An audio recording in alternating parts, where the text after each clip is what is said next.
But here is the most important thing patient must understand. UroLift and Rezum are good options, but not for everyone.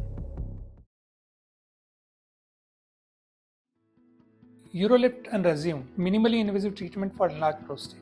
Who are they really for?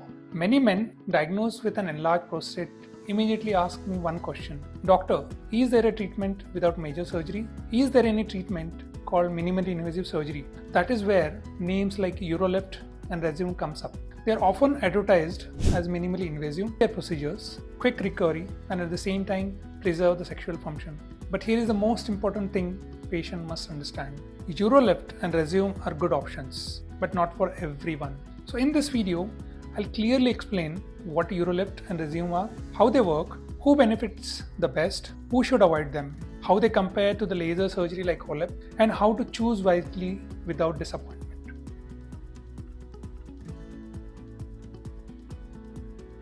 So the first and the most important concept is not all prostate surgeries are meant for all prostate sizes and symptoms. UroLift and Rezum are symptom relief procedure, not tissue removal surgeries. They aim to improve your urine flow, not remove the prostate completely. Understanding this prevents your unrealistic expectation.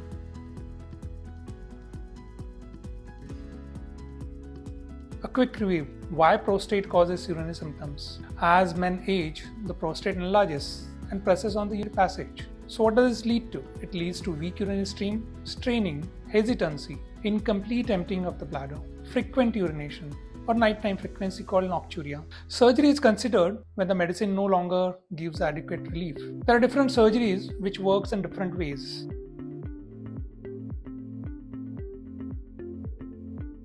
What is UroLift? UroLift is a mechanical procedure. Instead of cutting or vaporizing the prostate tissue, UroLift uses tiny implants to pull the prostate tissue away from the urinary channel. Think of it like a curtain hooks pulling tissue aside to open the prostate or a passage. The key points to understand: there's no cutting, there's no laser. Also, there is no tissue removal. It's done through the urinary passage, and many times we don't put catheter or a catheter for a very short time.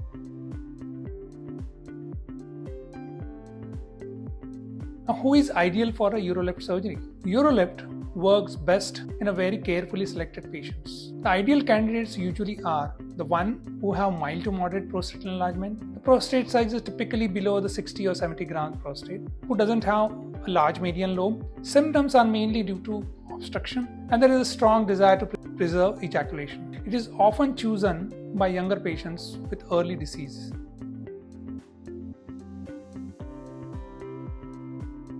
Now, what are the limitations of UroLift? UroLift is not suitable if the prostate is large, if there is a prominent median lobe, there is a urinary retention, there are bladder stones or kidney damage. Also important to understand, prostate tissue remains inside. Symptoms may recur over time. Some patients eventually need another procedure. So UroLift is about symptom improvement and not a permanent cure.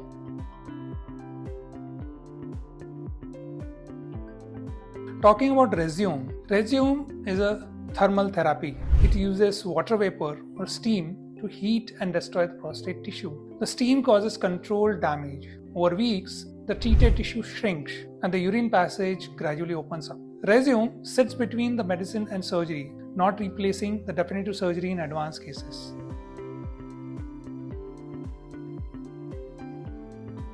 So who is ideal for Rezum? Rezum may be considered in patients with mild to moderate prostate enlargement, patients who are wanting to avoid major surgery, some patients with median lobe enlargement, and the patients who are willing to wait weeks for improvement. Symptom relief is not immediate. It may happen gradually over 6 to 12 weeks.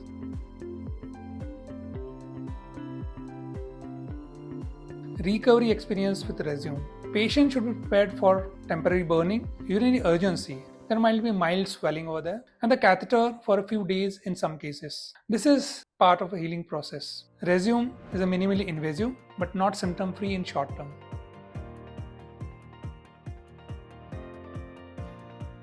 Sexual function. One of the biggest attractions of UroLift and Rezum is sexual preservation.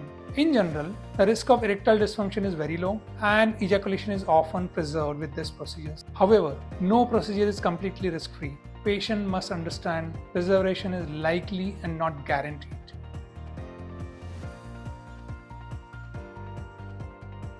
Now, the next question is how UroLift and Rezum compare to HoLEP. This comparison is very critical. UroLift and Rezum, they are best for small to moderate prostate. Symptom relief focused. They are for the faster return to the routine and a higher chance of future procedure.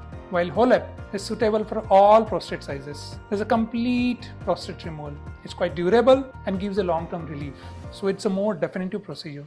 They serve different patient goals and they are not competing procedures.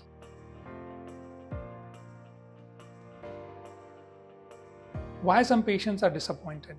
So disappointment with Rezum and UroLift usually occurs when the prostate size is underestimated, the expectation are unrealistic, and the procedure are chosen for convenience rather than suitability. A minimally invasive option chosen for a wrong prostate can lead to persistent symptoms, repeat procedures, and loss of trust. So correct selection prevent regret.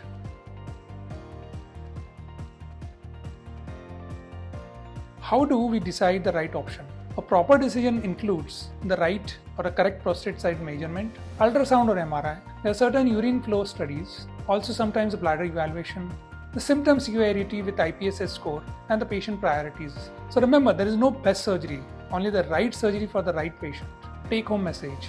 UroLift and Rezum are valuable additions to the modern prostate care. They are excellent for selected patients with mild to moderate disease. They are not replacement for the definitive surgeries, especially in advanced prostate enlargement. The best outcomes happen when the expectations are realistic, the prostate anatomy is respected, and the decisions are individualized.